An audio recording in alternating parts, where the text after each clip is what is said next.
Welcome to this week's amazing episode of the Battle Bros podcast. Please excuse rude guy over here for slurping his fucking coffee or whatever the fuck he's drinking. This is the Battle Bros podcast with Mac and Alamo. I'm Mac. Slurpy McSlurperson over there, that's Alamo, and he's annoying as shit, right? Alamo and annoying. We'll start with A. That's how I make that connection there. How the hell are you? Shut your damn mouth. Shut everybody. Yeah, apparently he's coming back from Jungle Safari. So, yeah. Everybody is having a good week. Had a great week.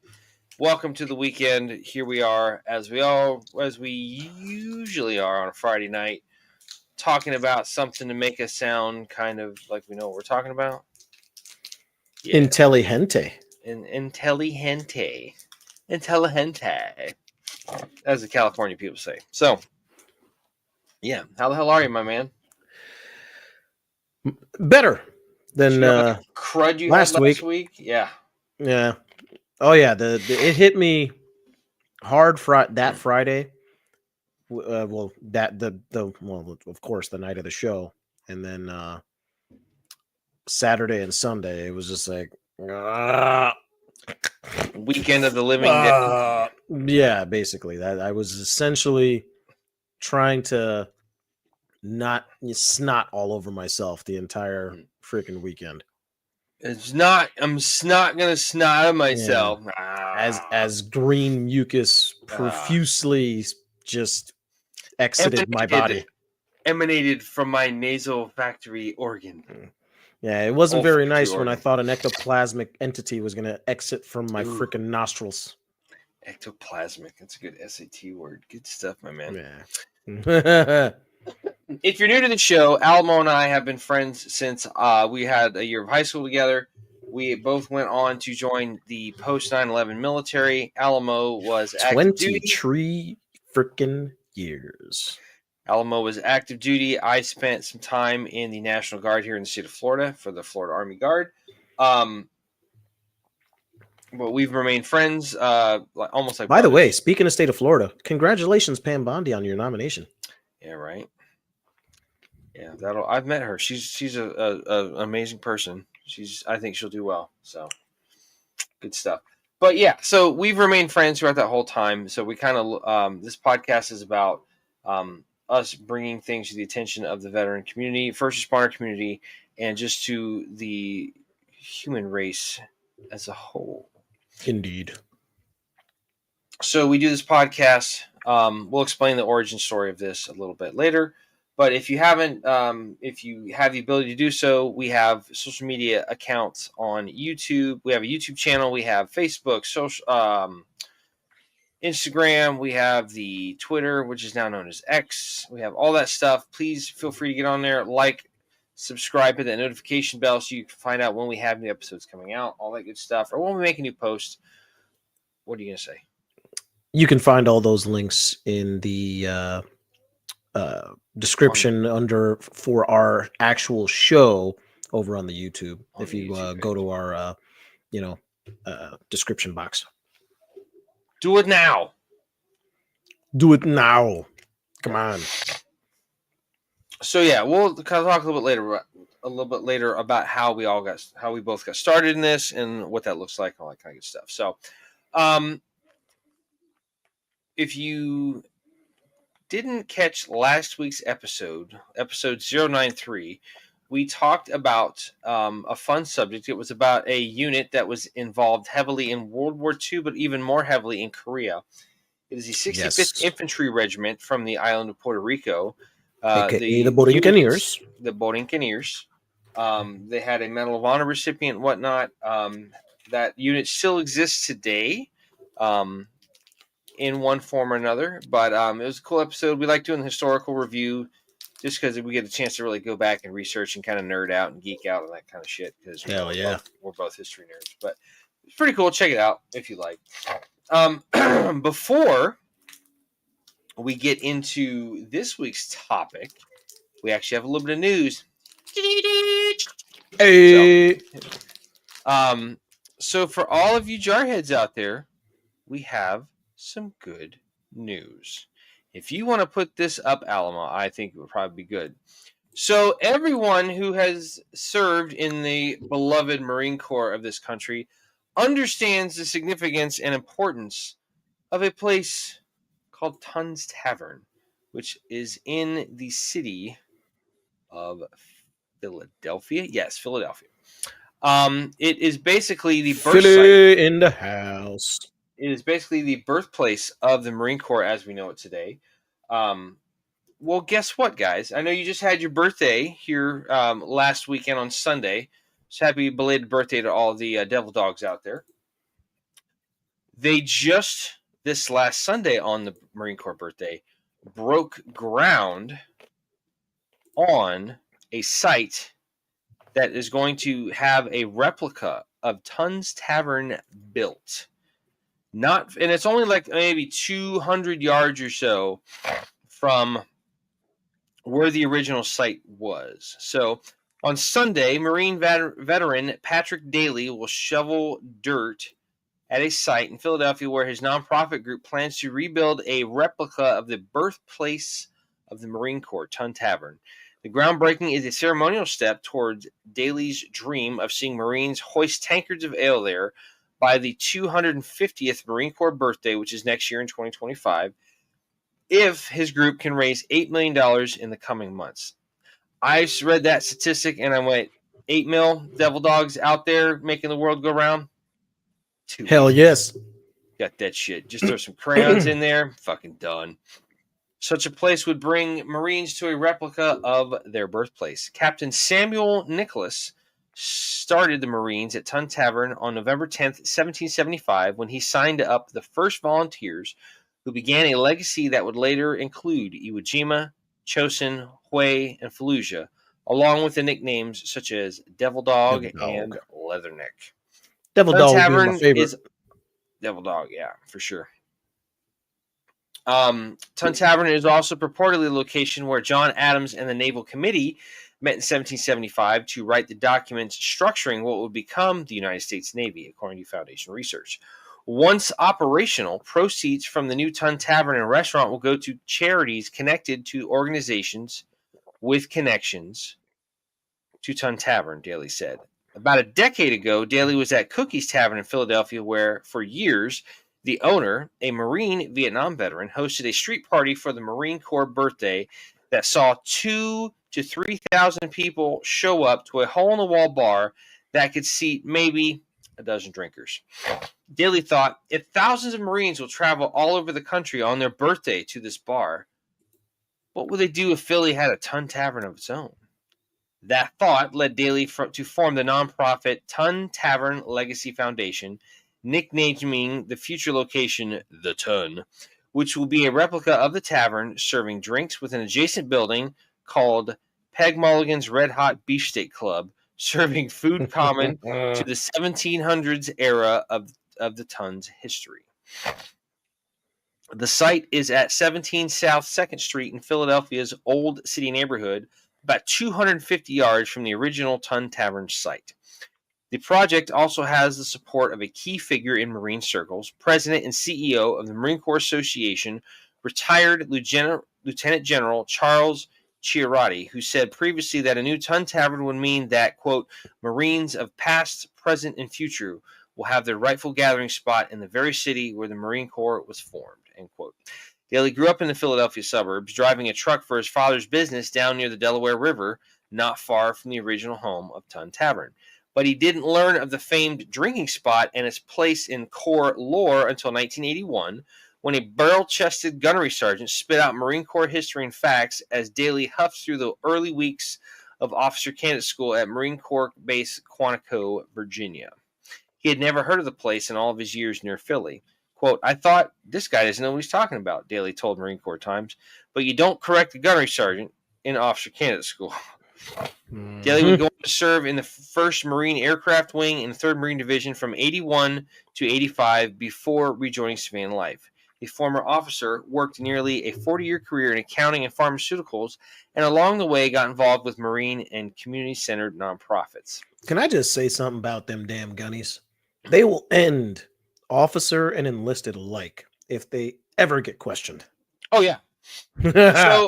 So gunnery sergeant is very, very pivotal role when it comes to the NCO ranks, because they are very instrumental in training brand new officers. I mean, they're usually going to be the instructors are, I believe, gunnies, or I know for a fact they're gunnies. I don't know if they go any lower than that or maybe higher. But gunnery sergeants are usually most of the instructors at TBS, the basic school, and an officer candidate school and whatnot. So they're very instrumental in what the next group and next generation of officers look like. Same thing in the Marine or in the Navy, where chief petty officers are very instrumental in training officers in the ranks of ensign through lieutenant commander. So 01 through 4. So another big thing there. E7 is kind of a big deal, making E7 in the naval service and whatnot, whether it's gunny or whether it's chief petty officer, because a lot of different things there. Because, on your fitness report in the Marine Corps, you have to decide, hey, am I going to go the administrative route or am I going to go the technical route? Because from there, you have to decide, do I want to become a master sergeant or do I want to become a first sergeant?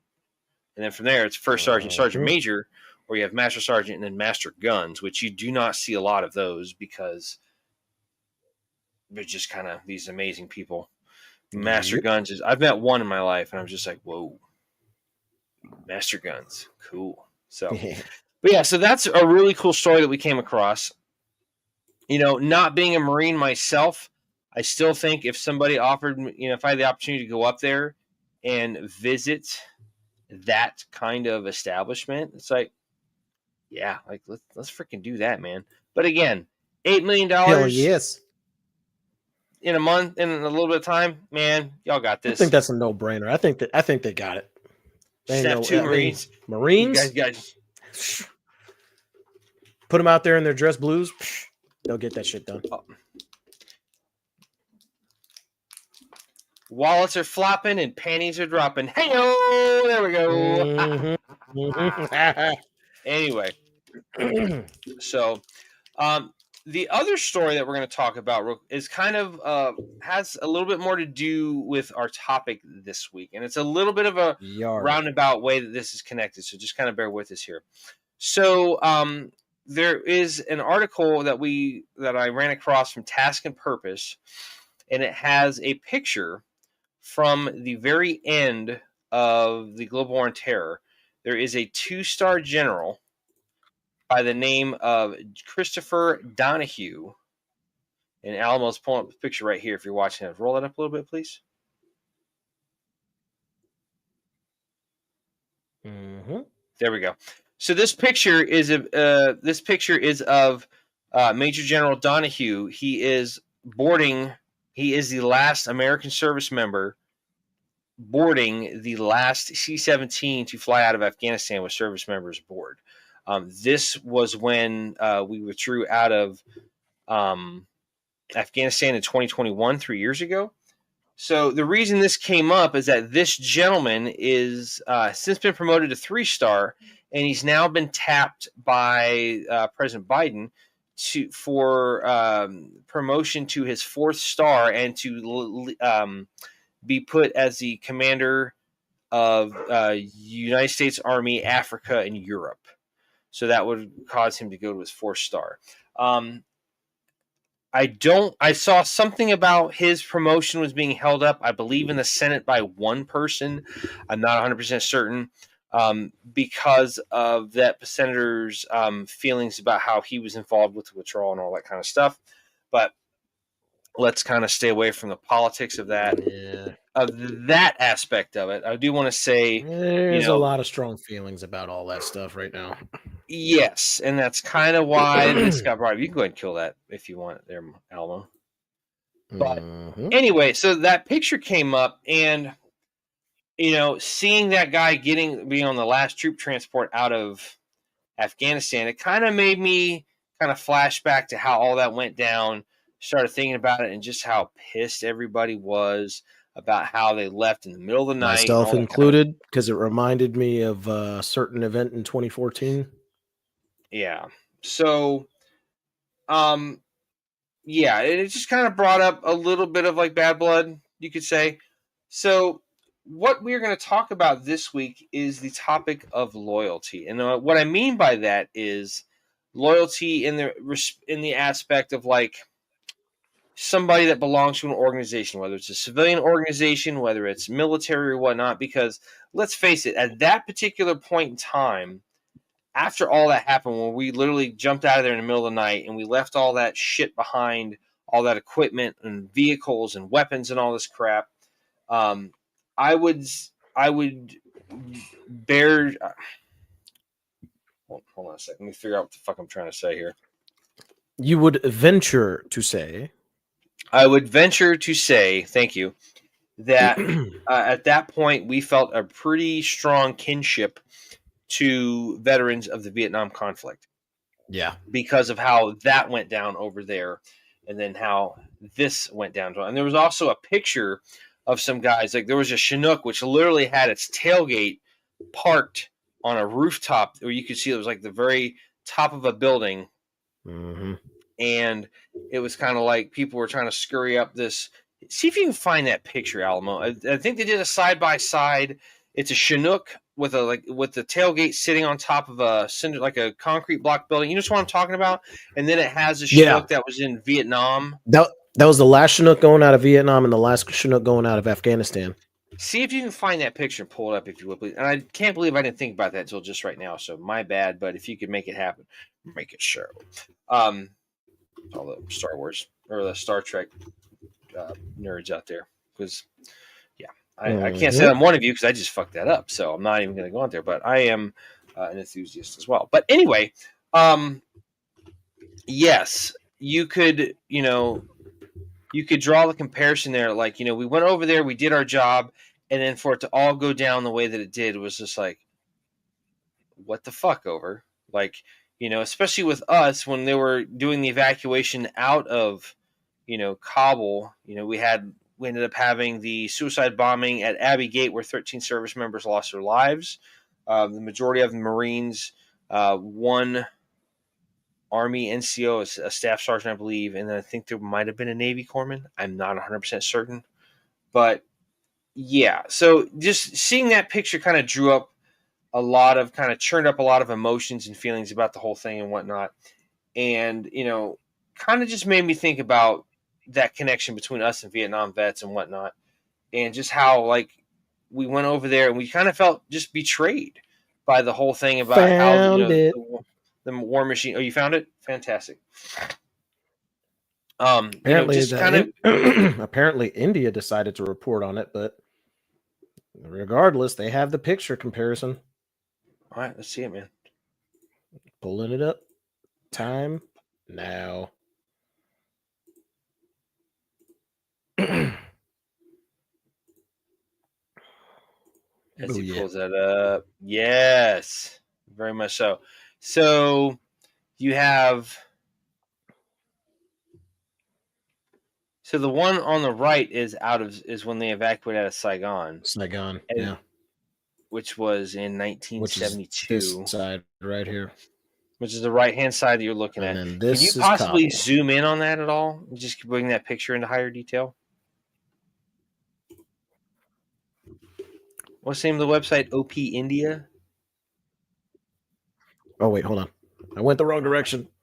Wrong direction. There we go. Perfect.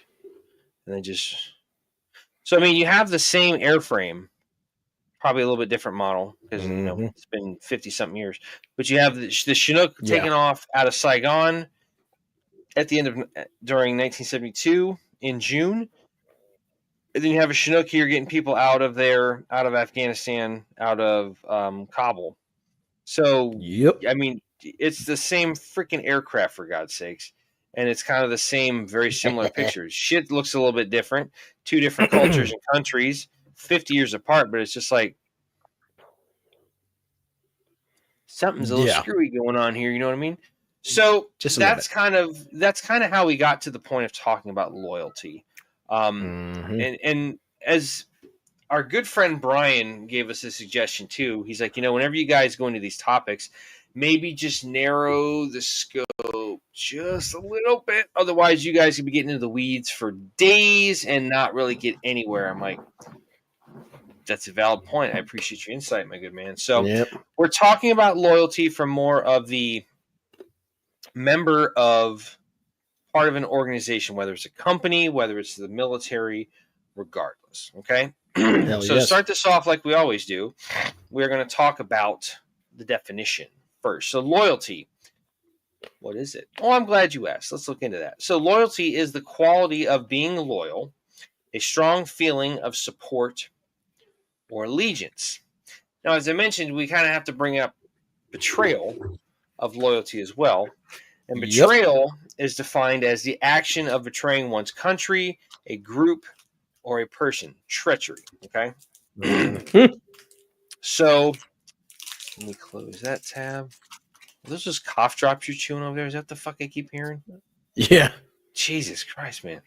Trying to Don't do it keep in front myself of from coughing while on I get that, but don't do that in front of the microphone. I just hear like you cracking pretzels or some shit made out of plastic. What's hilarious is like I'm not even holding it up here. I'm holding it like way down below the mic so that it's not. Is it the microphone on your headset?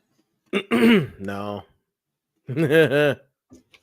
Hey, Insignia, you make a good microphone that we've been using the whole point of this podcast. So thanks, guys.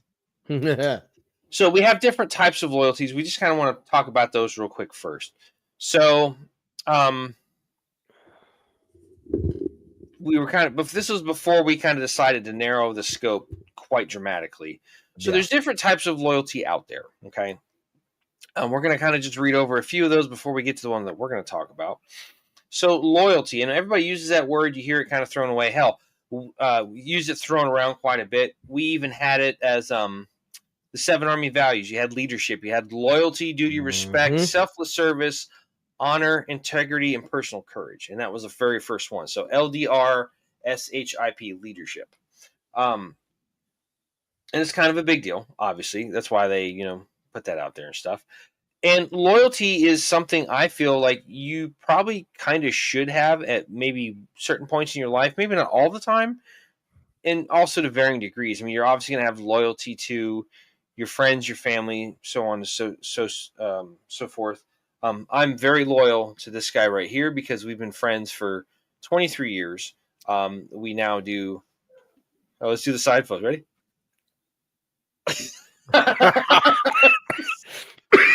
Oh, the cough drops don't mean shit. They were helping for a while. Yeah, made you crack up. But at certain points in your life, yeah, you should probably, like I said, I'm loyal to this guy. We've been friends for a long damn time. We have this podcast that we've been doing for, we're at the beginnings of the 5th season.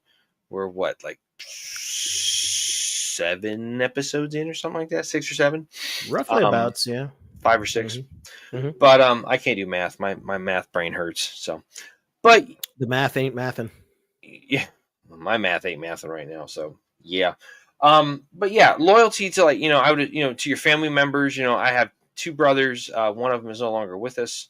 My younger brother, I am 100% loyal to him just because of the fact that he would do anything for me. I would do almost anything. Well, we'd do almost anything for each other. It would just depend on the severity of the situation, all that kind of stuff.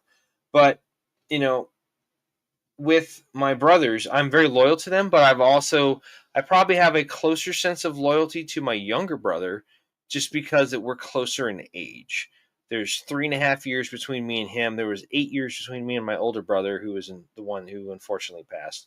And it just seems like the loyalty there was just a little bit different, loyal to your family members, like your mom and dad, your kids and whatnot. So yeah, all kind of different things. And then also if you're part of an organization, I would assume, Alamo, that while you were working as a police officer, you were very loyal to your department. Absolutely. Yeah. Absolutely. Also, the fact that we served in the military, we're loyal, maybe not so much to the people running it up at the top, because that changes all the time, but to the Army itself, yeah, I'm very definitely much to each other. To each other, yes. So as I mentioned, we're talking about the different types of loyalty. Before we get into the one that we're going to focus on is organizational loyalty. That's going to be more in line with what we're talking about Mm-hmm. today. But to kind of give you some other context about loyalty, so we have some different types here. There's emotional loyalty, which is rooted in personal connections and thrives on providing exceptional customer service, engaging meaningfully with your target audience, and building trust. Now, customer service doesn't always have to mean a business sense. It could mean whoever. Just understand this is probably written from a business perspective or a business type context, so Indeed. just understand that. Okay. Advocacy loyalty works through customers who enthusiastically endorse your brand, attracting new customers through word of mouth referrals and improving your bottom line. This is a good example, like when Alamo and I talk about our friend Amelia, and she has her soap company that she does on the side. Um, Heart to Health. Shout out Amelia. Yeah, shout out to our friend Amelia. Whoop, whoop. What's up, boo? Um, we advocate for her because we've both used her products. They're fantastic, and we're not going to tell you to use it if we haven't tried it ourselves, because that's just dishonest and it's Exactly. bullshit. And there's a lot of that nowadays. You don't need more of it, so you're not going to keep watching us if we're just spouting a bunch of crap. So, transactional loyalty based on repeated purchases can be encouraged through loyalty programs that offer access to new products, discounts, rewards. Cultivate social loyalty by rewarding customers to share their experience and recommend your brand to others in real time. I would imagine cultivate social loyalty is probably going to equal social media loyalty, just because you got to post. That Everybody's an would be my guess. Yeah. influencer. So there's that. Influencer. Engagement loyalty is driven by active customer involvement and can be enhanced by monitoring customer interactions, providing relevant targeted content.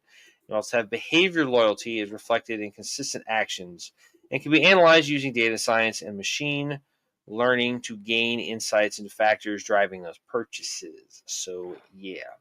Now, again, that's just a small portion of that.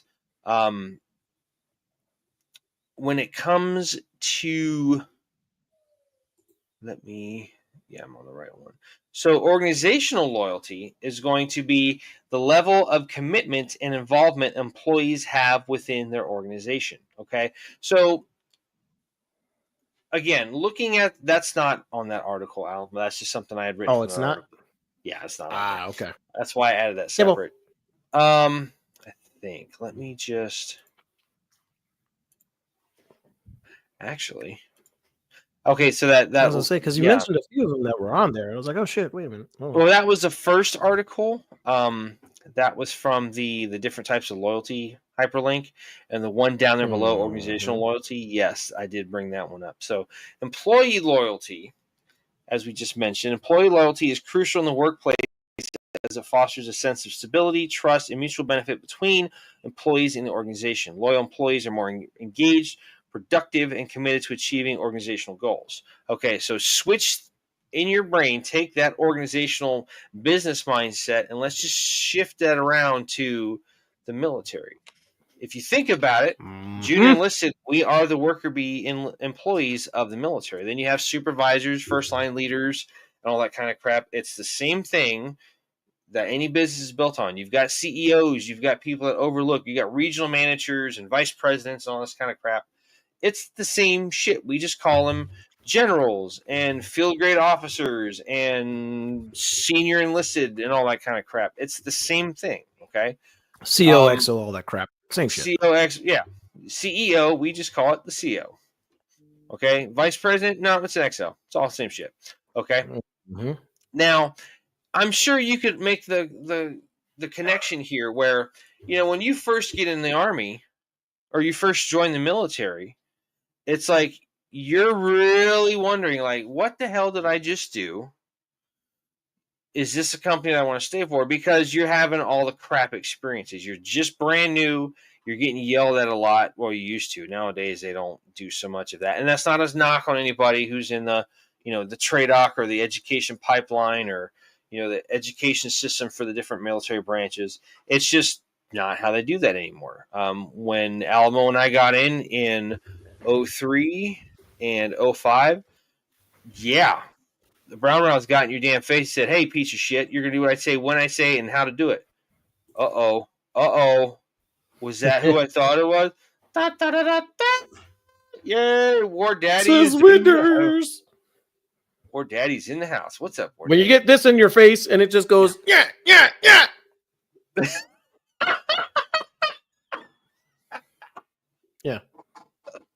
Tends to be Oh, dude, fun, but not so fun. we need to have that in VR, just coming at you like in your face. Oh, that would be amazing. Jesus, that was amazing. Oh, that's fucking funny. But yeah, they pretty much told you from day one. I mean, I remember because getting up to Benning, I was on like one of those big like passenger vans, and the door opened, and I was sitting by the door, and I just put that brown round up again there, Macho. Oh, Just put it up in there, and then like hold it over your face, so all you see is your chin.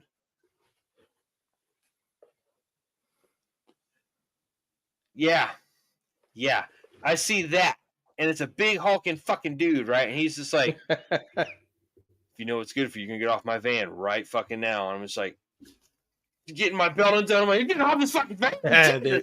No, you did. They damn sure will not treat you like a child in combat. No, but again, war years versus post-war years, so different mindset when it comes to training. Different generation of humans are trying to recruit in and become service members. Yeah. And we're going to leave that alone, and we're going to move on. So, I'm sure at the beginning, you could also make that correlation there, Alamo, that like on that one. you came over really broken and slow. Say it again. You're slowing down. We'll definitely get in the weeds on that one if. I didn't hear what you said. Is it bad? It got bad for a second. It's back to being somewhat normal, but yes, touchy-feely. Yes. Yes. I love that picture you have yourself, War Daddy, where you're in your dungarees. That's how you can tell you're old school Navy, man. They got the dungarees on, just like sitting there looking all svelte and shit. It's awesome. Love you, buddy. But yeah, I mean, you could make the correlation that when you first get to your organization, you're like, ew, like, because everything just sucks. You're at the bottom, right? Mm-hmm. It's terrible. Then once you're there for a little started while, from the bottom. No, yeah. Wait, no, wrong song. Sure. Sorry. Sure. Yeah. That sounds like it works. Yeah. Mm-hmm. But then after a while, you're not the new person anymore. So you get in, and you are, you have some folks that are newer than you, that are, lower in stature that you are, and then get to a certain point, you get some time and experience under yourself. You get treated like, okay, so let's say like spectful. Did he call me a bitch? Pretty sure he did.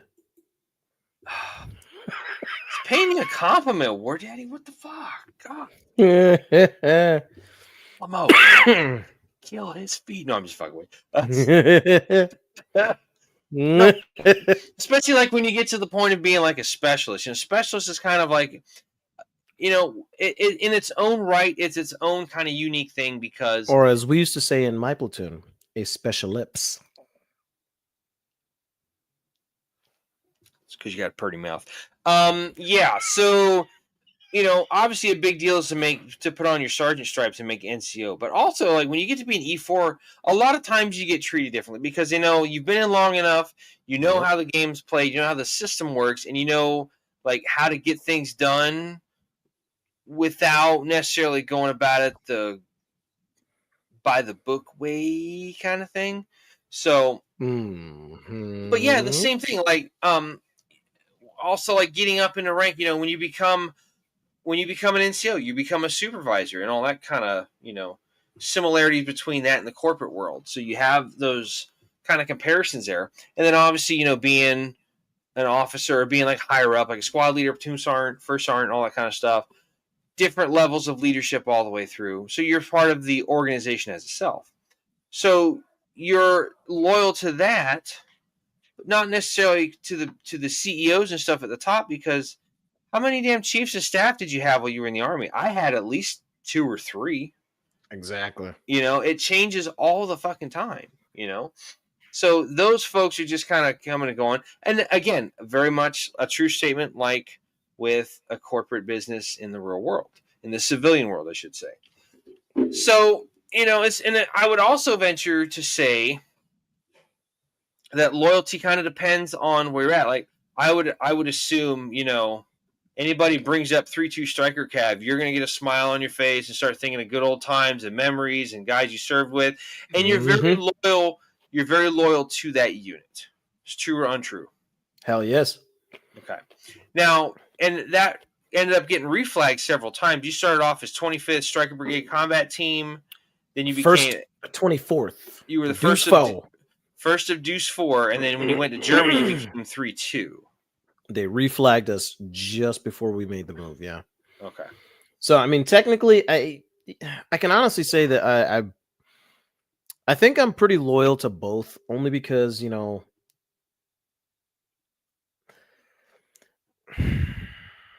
since granted, I didn't go with the guys that were Deuce 4, the first when they were in Mosul and shit like that.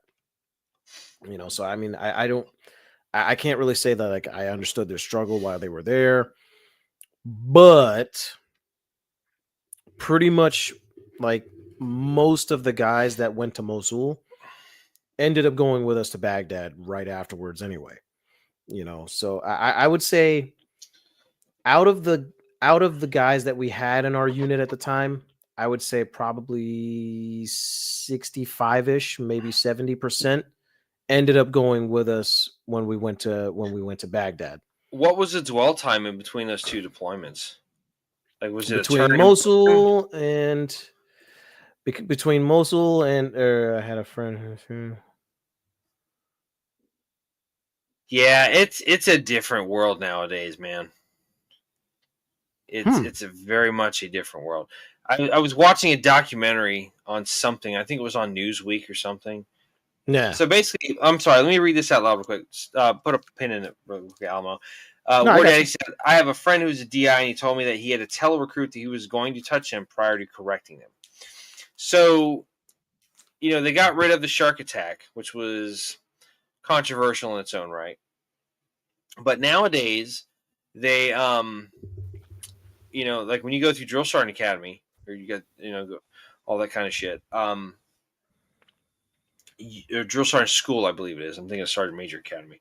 When you go through Drill Sergeant School, you basically, somebody said, if you're yelling at your recruits or you're yelling at the soldiers under your care, that means you've already done something wrong. You don't need to yell at them.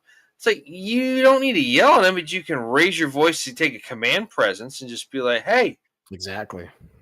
Get lined up so we can go to chow. Otherwise, you can stand here whistling Dixie while you're twiddling your thumbs. Or whatever the case see, it frustrates me so much that they say that kind of nonsense. Like, like, you're going to fight and possibly die. Why should we baby you? But why? Why should we baby you? So, not to be the counterpoint, but they're not going to war anymore. We're not in an active conflict right now. True. GWAT's over with. GWAT's over with.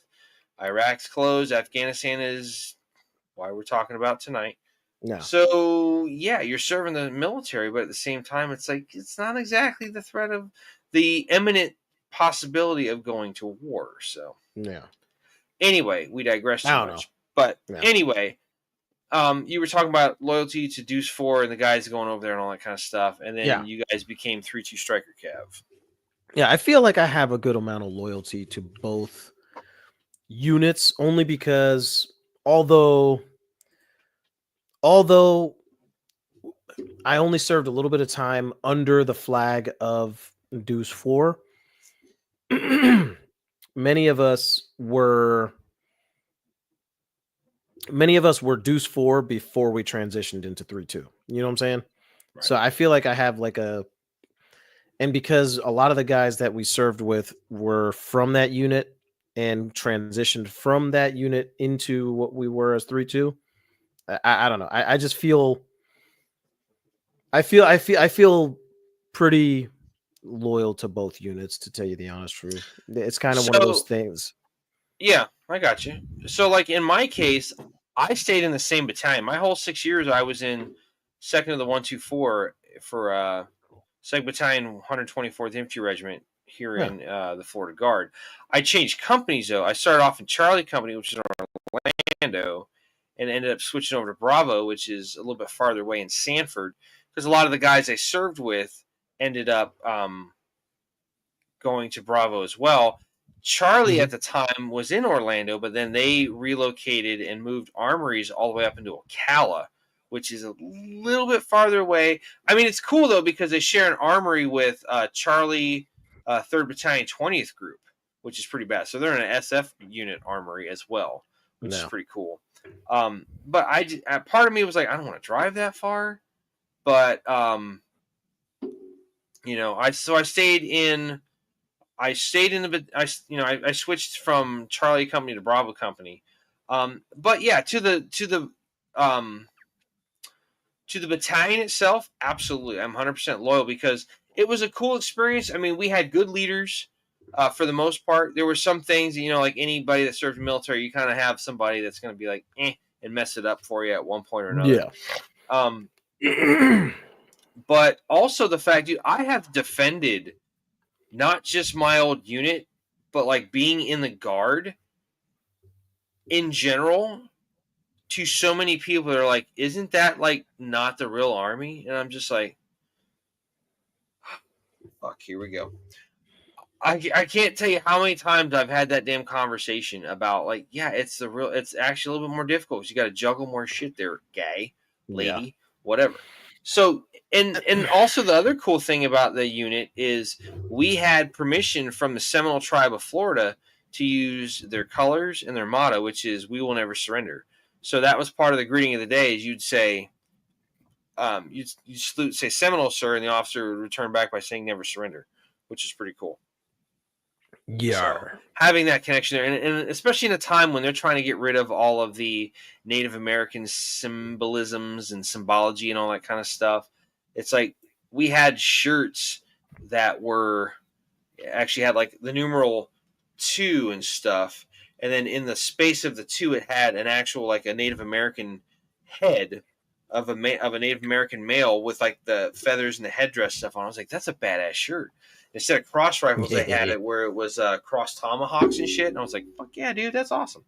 So Nice. very much loyal. So, what does it look like Ooh, when? I just thought of something. What's up? Not to backtrack too much, No, but you're good. We're kind of going from the hip on this one. We really didn't write a lot of notes on this one. We're just really like shooting from the hip. I'm gonna caveat your caveat from earlier with A caveat, the a guy. caveat. Yeah, I'm gonna caveat your caveat. The guys during Black Hawk Down Yeah. were peacetime, and they weren't expecting to get into the situation they got into. So I don't know, my man. What caveat are you I referring think to? I'm a little bit. the I'm not quite drill following you, instructors being a little bit more oh. heavy-handed. No, I So get that, but it's also so that whole process. I appreciate you saying that. I From the documentary I was watching, that's how it had to be for guys that were going over to Vietnam. They really had to shock these sometimes beatnik hippie type folks into shape to go over and fight for their country and whatnot. So they had to be a little bit more heavy handed with their approach compared to other eras gone by, like World War II, Korea, all that kind of shit. So yes, I do agree with that, but also at the same time, they're pretty, for the most part, they're pretty understanding about what's needed at that particular time in history. So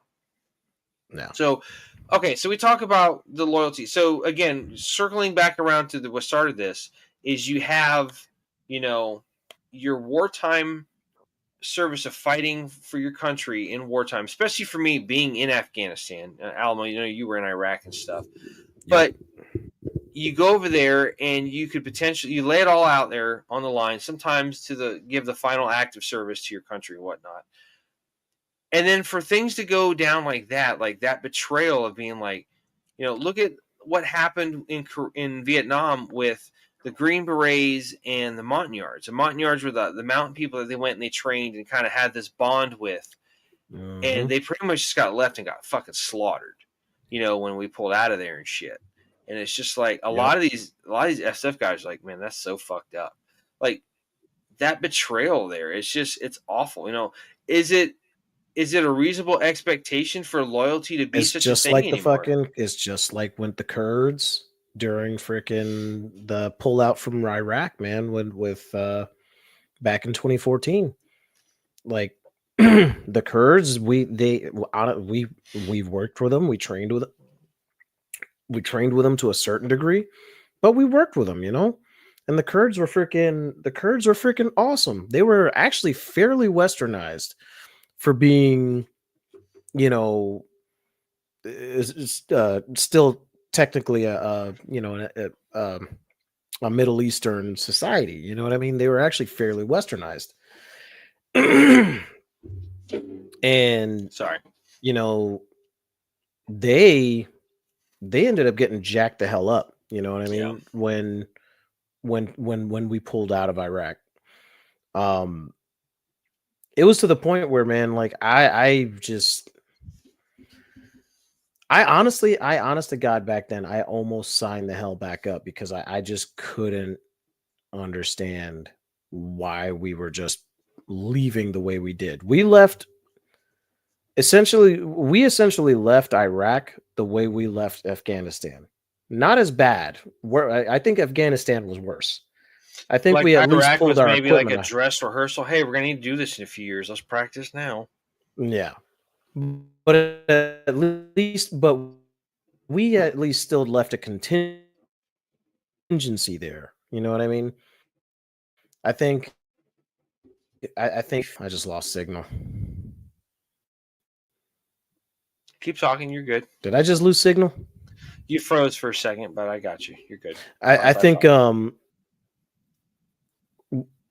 I think we left at least. I still think actually we're still like 1,500 troops ish in Iraq. Yeah, and I think it's called it's not OIF anymore. People that are over there it's now called OIR, Operation Inherent Resolve or New Inherent Dawn Resolve, or something. New Dawn. I think it's New Dawn, or is it no? Is it Inherent Resolve now?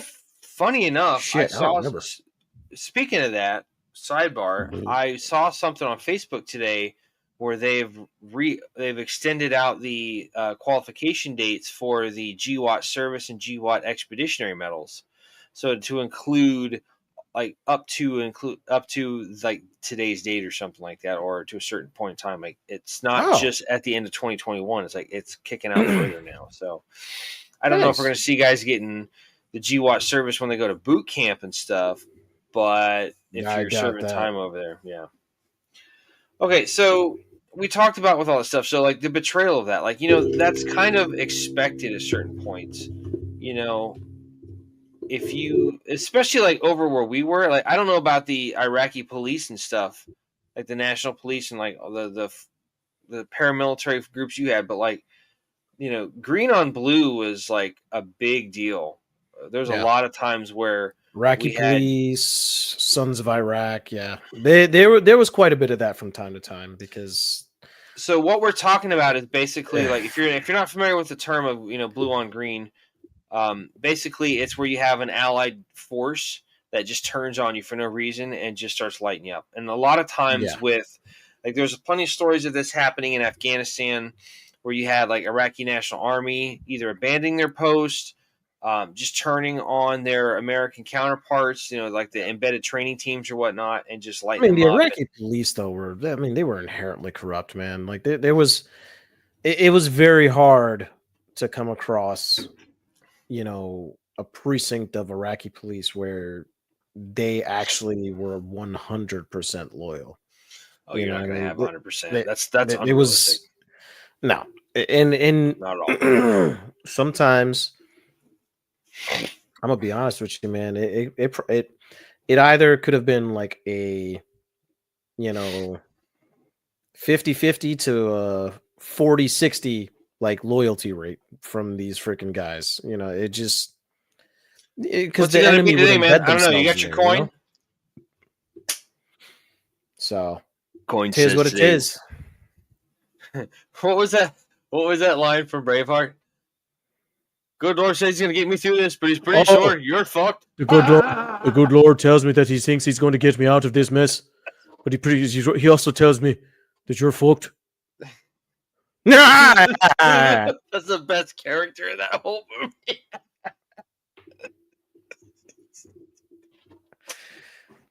Oh my god, that's like Jesus. the best lines ever. Oh god damn. Fucking great movie. Mm-hmm. So yeah, I mean, and then to watch everything fall the way it did, if you've read any of the material or seen the documentaries on, what happened during the fall of Afghanistan, like, at Abbey Gate and stuff, like there's plenty of reports of guys saying, hey, there's dudes out here, they're not exactly looking too good, like they're going to do some sketchy shit. In the like marksmen and scout snipers or sniper teams were like, hey, we want to engage. You're like, nope. Looks like War Daddy changed the picture. That picture. Oh my god, I have that right here. Hold up. No shit. That's the picture right there that he showed. Same exact picture. Yep. Me, Withers, and Sarmpenny. That's awesome. Nice. I love it. Anyway, but yeah, I mean, and so let's take it back and flip it back to the corporate side. So, like, hypothetically speaking, let's say, let me come up with a scenario here. Let's say you work for a small company, you put in for some vacation time, like first quarter of this year. Then you take that day off, like you said you were going to. I love you too there, War Daddy. You can snuggle with me under my whoopee. Hey. They don't call it a whoopee for nothing. I was going to say something else, but I'm like, let me stop. We got to keep the credibility of the show going. So, like, let's say you work for a small company and you put in a time off request and for, something personal, but you did it in like the first quarter of this year. And now that day has showed up and it's in the last quarter. And now you took that time off and you said you're going to, and you're getting written up for it. Like, where's the loyalty there? Like, I don't know what the corporate policies and shit are, but like that happens so much. And it's like, especially in the corporate world, you hear that term, it's just business. And it's just like, that is so fucking cringe to me. It's like, I hate that damn term. I hate that, oh, it's just business. Loyalty is like, look at the guys of yesteryear where they would go and work for these companies for 20, 30, even 40 something years. Yep. The same company. Like, you just don't see that anymore. Like, every fucking War Daddy sent the kissy face emoji. Yup. Yes, King. Yes, King. Hey. But like, you don't see that kind of shit anymore because all these big corporation and Fortune 500 companies, they do this little CEO roulette where, like, okay, just like everybody moves and they do like this shuffleboard game. I'll tell you what it is because I see it on a daily basis. There's a loyalty because of the bureaucracy that is involved in most corporate scenarios right now, right? There is a loyalty more so to the shareholders than to the people that actually get you the money that pays the shareholders. To appease the shareholders, yeah. And I get that, and like that's something like financial loyalty, like loyalty to the almighty dollar. That's such a dangerous damn thing. Like, of course, go out and live the American dream, make money. But like, on one hand, I am much more predisposed to support and be loyal to a small business because they're being loyal to their employees, they're being loyal to the customers, and they're treating everybody fairly with respect. They're appreciative of your time in business. As a wise man once said, it is not money that is the root of all evil, but the love of money that is the root of all evil. for my time in the corporate world, they would thrive on kiss ass. Yup, kiss ass bullshit. Yep. And like, dude, I'm sure we saw plenty of that shit too. Like when we worked together in where we worked, like there's loyalty to certain people. Like it was nice, especially when you get kind of up there and you have a little bit of seniority. I remember, like guys when they had new hires come in, they were like, you'd have like a 107. Like, what's your number? I'm like 12. They're like, damn. I'm like, yeah. They just started scheming the things differently and whatnot. But yeah, it's like. You just don't see that, like the place. So the place that I went with my buddy and my daughter, we went and visited a shooting range up in Georgia while we were up there. That place is awesome. All right. Because it's all like military and military and law enforcement backgrounds that work there. Like the guy that runs the place, he's a Marine Corps vet. He's a sheriff's deputy. He's the chief rangeman. I believe his name is Craig. I've got his card in my wallet somewhere, wherever my wallet is. I don't know. But like you can tell that's the kind of place that's you're gonna get like a lot of loyal customers because everybody my daughter's never shot before. And she went out there and just felt so comfortable and had such a great fucking time. It's like you're gonna have nothing but loyal customers. I'm like, shit, I want to move up here and work here. This place is awesome. It's like, I already got my RSO certification. It's like, hey. So, but I mean, and it just goes to show you, Union County Gun Range in Union County, Georgia. It was amazing. It was absolutely amazing. It's owned by the county, but like, dude, the property is like butted up right there against a part of the Appalachian Trail. You're outdoors. You're in the mountains. It's fucking gorgeous. It's a beautiful freaking day outside. It was just amazing. It's a beautiful morning. I hate that song because a guy that I served with used to wake up everybody up in the barracks by singing that shit at like 5:30 in the fucking morning. And I was just like, he outranks me. Oh my God! Just please get him to shut up. Shit. He's not a bad dude, but I really didn't like it when he did that shit. He's a pretty square guy. Like he wasn't a bad dude. Withers, man. Next time we talk, dude, I'll show you some pictures and video stuff. She fucking killed it, man. It was awesome. But we'll talk about that offline. Yeah, he would do that at 5:30 in the morning. Everybody's waking up, like getting in their PT gear. I'm just like, fuck. Why did I sign up to do this? Oh my God. Jesus. No, it wasn't you. You're good. What daddy says stop. Oh shit. But yeah, I don't like that song for that. I mean, it's not, if I hear it every once in a while, like that's fine. But if somebody just drops it on me, I'm just like, yeah, see, exactly. And you probably know what I'm talking about too. Exactly. But yeah, I mean, just a small business like that, if it's ran well, like the place that you and I worked, Alamo, like that place had the potential to be very loyal. And then guys started jumping ship when I mean, it was pretty well run. It could have been run a little bit more efficiently and a little bit more professionally when it comes to certain aspects. And that's what I was proud of when I went to the second place I worked in Tampa, at least at first. We were very professional, run the way, just no nonsense, just common sense kind of shit. Just, do your job, do the right thing. I'll back you. I'll take the heat for stuff, like that kind of thing. And just, when things went down the way they went down, it's just like that loyalty. Just it's like pulling a fucking rug out from under your feet. You're just like, what is that feeling? Oh, that's my stomach going up into my throat because I'm about to fall down on the ground and eat shit. Oh, it wasn't Sandberg. No. I'm thinking of somebody else.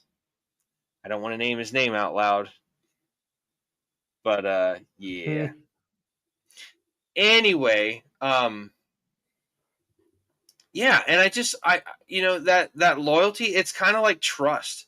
Once it's gone, it's very, very difficult to get that shit back. And it's just like, yeah. I 100% agree.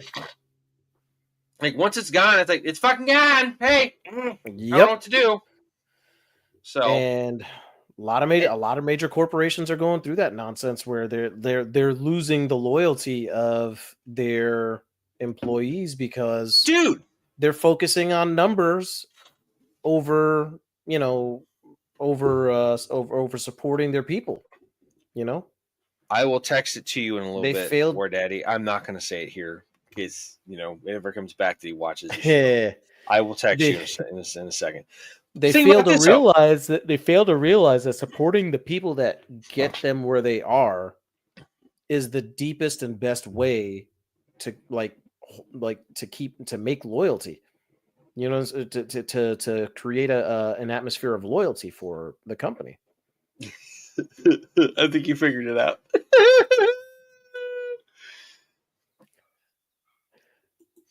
So think about this. So I got a great contemporary example of that. Look at during COVID, what happened to all the guys that did not want to get the COVID vaccine? They got booted out of the military. Mm-hmm. So, something that these guys have been in for years, some guys were close to retirement, and all of a sudden it's just like, pack your bags, hit the bricks, bitch. Kick rocks. Kick rock. That's what I was looking for. Thank you. And then all of a sudden, after that gets lifted and they're low on recruiting numbers, they're like, oh, hey, you can come back. Our bad. We were drunk. We didn't You know what think we you were could doing. come back? We need Our we need some staffing help. looks a little bit low. And it's just like, are you fucking serious? Like, seriously? Like, okay, that's fine. You can say that. Yeah. I have I no just idea didn't. who you guys are talking about, You're but I just fine. want to You're fine. I wish like I had like a bag of popcorn so I could be like, no, I'll tell you about it offline, dude. But yeah, they're being told, oh, you are not useful unless you get the vaccine and stuff. And again, I'm not trying to get into the politics of it, but just the nonsensical nature of this decision is what we're kind of focusing on here. It's like you're not loyal unless you get the vaccine. If you don't do it, get out. And then all of a sudden, after that policy gets repealed and lifted off of DoD personnel, it's like, okay, you can come back. It's like, you can go kiss my whole ass. Like, just spread the cheeks and get the good stuff in the middle there, buddy. Like, balloon knot and everything. You can catch the danglers and all that other crap. Like, no. Not doing it. Like, where the hell's the loyalty in that? Like, you pretty much threw us out just because it was a decision that should not have been mandatory.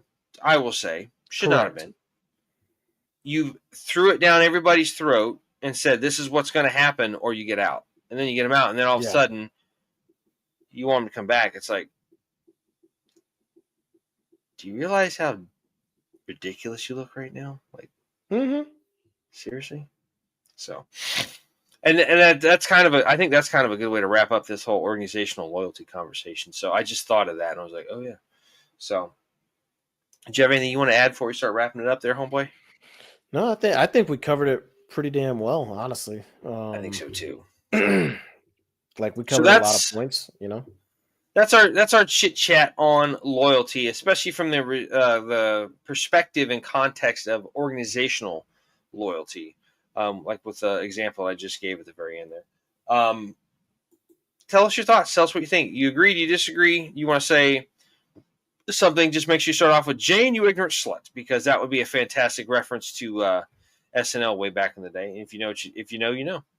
Hashtag if you know, you know. But we're gonna start wrapping it up, like we always do. So, as we mentioned earlier, Alamo and I have been friends for 23 years, the majority of our lifetimes, ever since high school. We worked together in a retail establishment that was a firearms retailer. It's the first time that we had kind of hung out in that kind of environment. We had another guy that worked there with us named John. Great dude, funny fucker. Worked with us, we were like the three amigos, man. We got into some shit. We did some shit.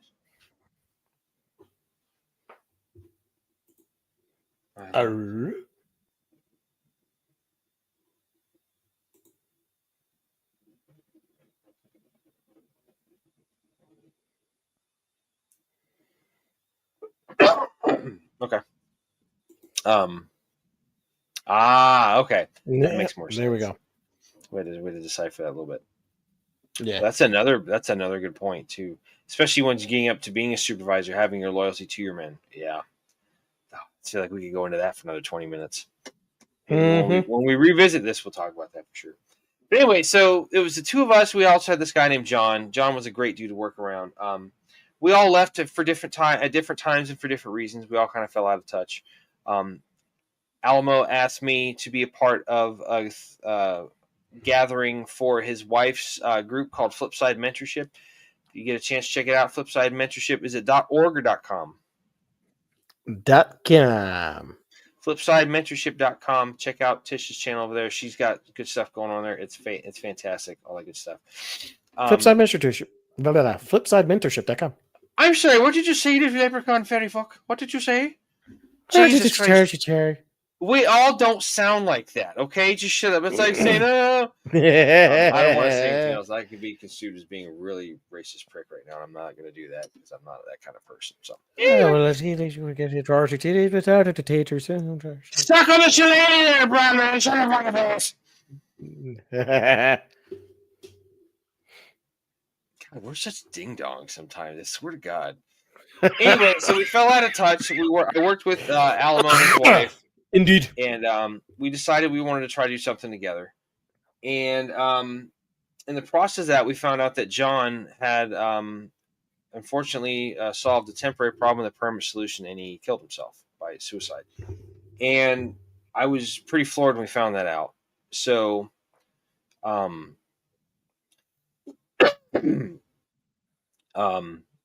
called Alamo up and I said, "Hey man, did you hear about John?" He goes, "No, I need to call him. It's his birthday." I'm like, "You can't. He's gone."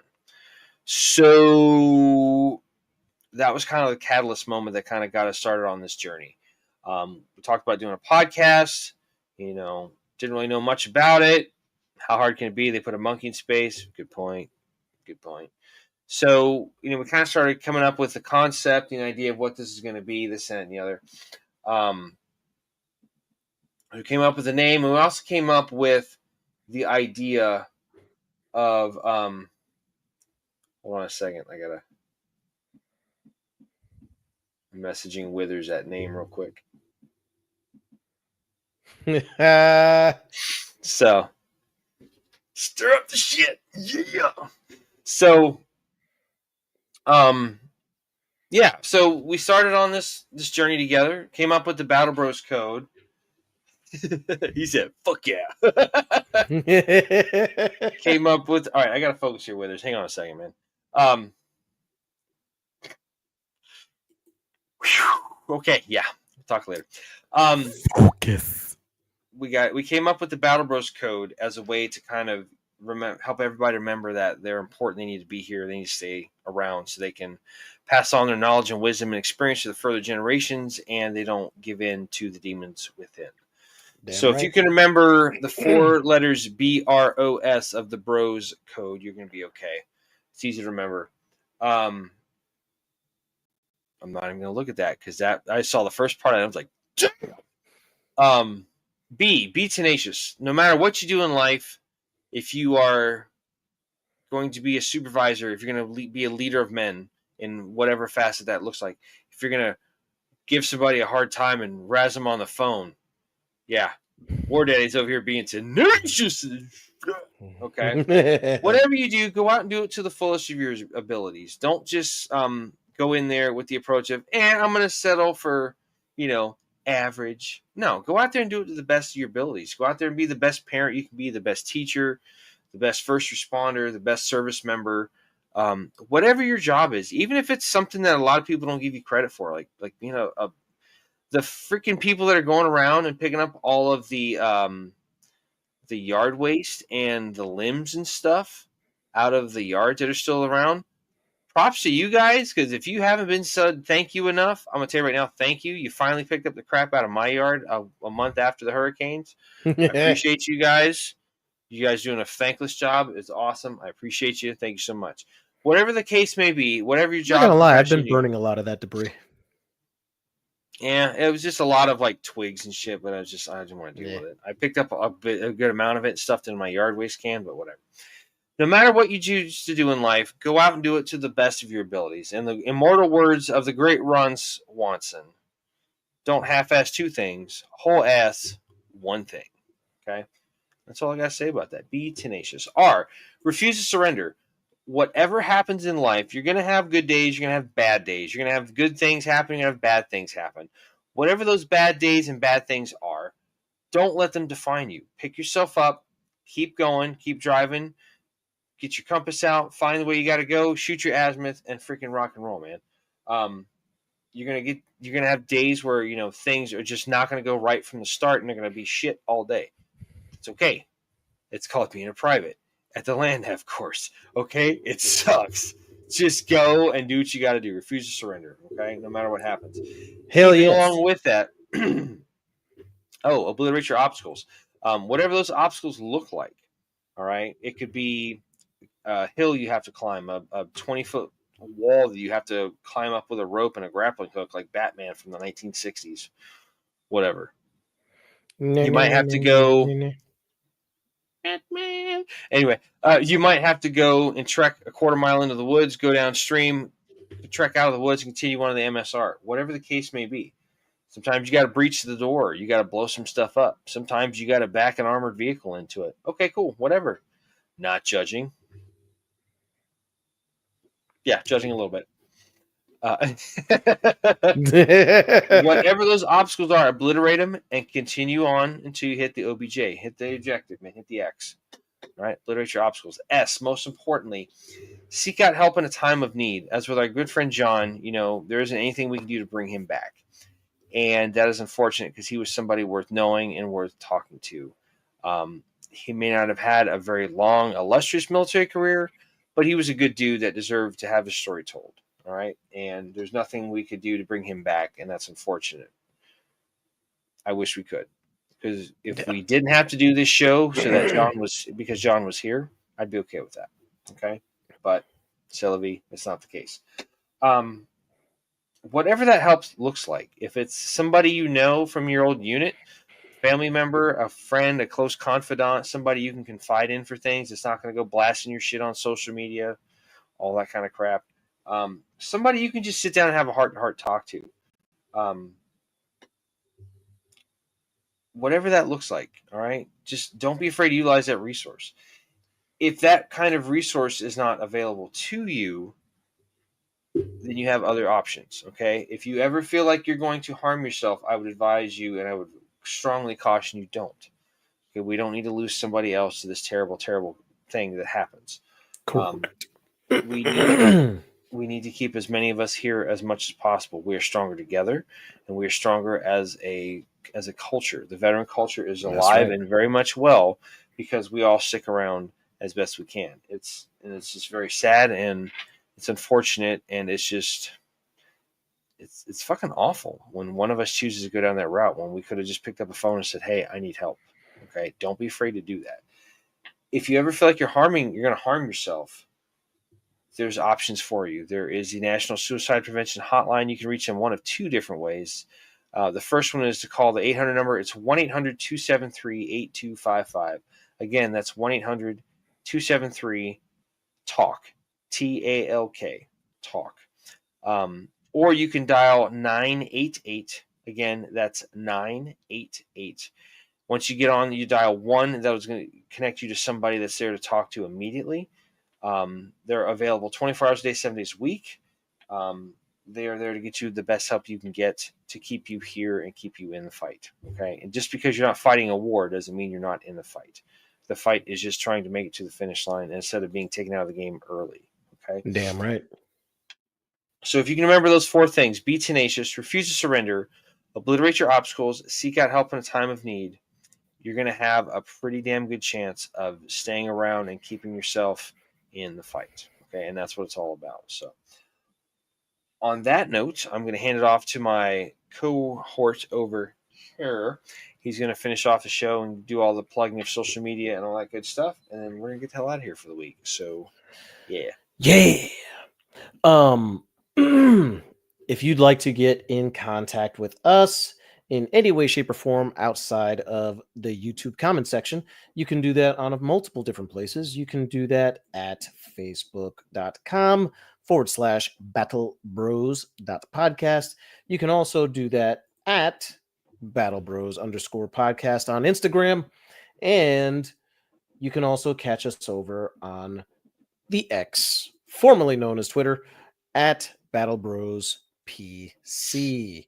On each one of those platforms, there are instant messaging services that you could use to get in contact with us. I highly, highly, highly encourage you to get over there and use those little snippets so that you can kick over some show ideas, maybe discuss some topics. We are a completely 100% open forum. We will have group chats. We don't care. We encourage them because, in fact, after all, we are trying to build a community here. If, for example, you guys are feeling a little overwhelmed, or a family member that is feeling a little overwhelmed and they are having issues, and it's something that you would prefer to discuss in a more private setting, you can do that over at the Battle Bros Gmail at battlebrospc@gmail.com. That is battlebrospc@gmail.com, where you can actually message us privately, address some grievances, address maybe a friend, family member, or otherwise. Maybe it's a service buddy that you feel is having issues that you want to, discuss, something with, and you're trying to figure out a way that you could possibly do it. Drop us the email. And again, we open this forum up to, LEO, fire, all that good stuff, because, hey, you guys know the struggle too. We all go through some aka shit. And it helps to have a place to go to. And we want to make sure that we help everyone that we can, because if, in all honesty, if we save one life by doing this, it's a life worth saving, and you deserve to be here. Doesn't matter who you are. You deserve to be here, and your family deserves to have you here. Whether your mom, and your dad, doesn't matter. friends and the people you served with, your buddies from the military and stuff. My Yeah. daughter, I've said this a bunch of times, but I'll say it again because it's worth repeating. My daughter asked me, she goes, "What kind of followers do you guys have?" I'm like, I don't know. So we've had people watch the show from around the globe, which is kind of cool if you think about it. I Yeah. said, but we don't get caught up in numbers like that. We want to stay humble. We want to stay, true to our roots and whatnot. We don't want to get caught up in the fame and glory. Demográficos. Right. We don't want to get caught up in all that kind of stuff. I said, if we can use our platform to save one life, I said, that's going to be much more important than, Absolutely. are we gonna blow off the followers? No, because they've been with us through this entire journey and all that kind of stuff. So, we'll see what happens with all of that. But if we can stop somebody from making that ultimate decision, like, yeah, I'm all about that. So, Absolutely. But like I said, also here in the YouTube, drop us a comment in the comment section, whether it's like keep it a civil conversation, obviously, but also drop some show ideas, maybe some things that you would like to hear us discuss. That commenting helps. It helps the algorithm actually start to recognize us and start distributing us more. So we would definitely appreciate that, along with a like and a share and subscribe. Just help us out. The more you share, the more it's carried, and the more the message gets out. Indeed. Yes. So, other than that, I really have nothing else. Just reach out, man. Reach out, drop us some lines, and keep us up. Keep us in your mind if you ever have issues. To double tap what he was talking about real quick, sometimes you might watch a show and maybe not connect with the message or what we're talking about at that particular time. That's fine.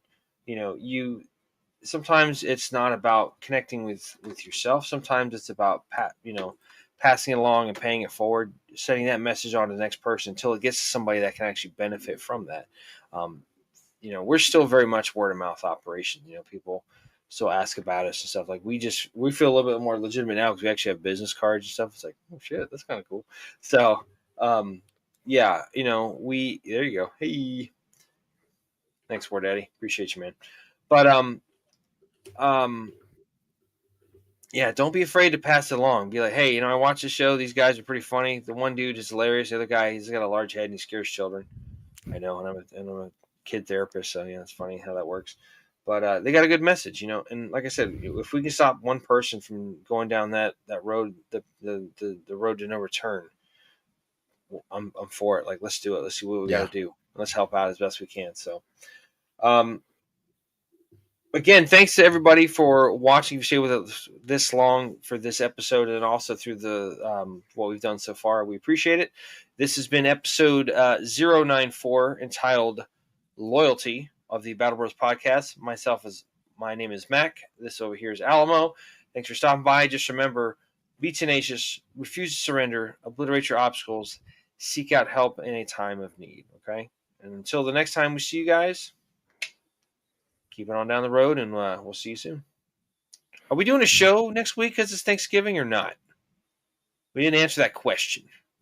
Do we want to try to? We'll make a post. We'll make a post. We'll make a post about it.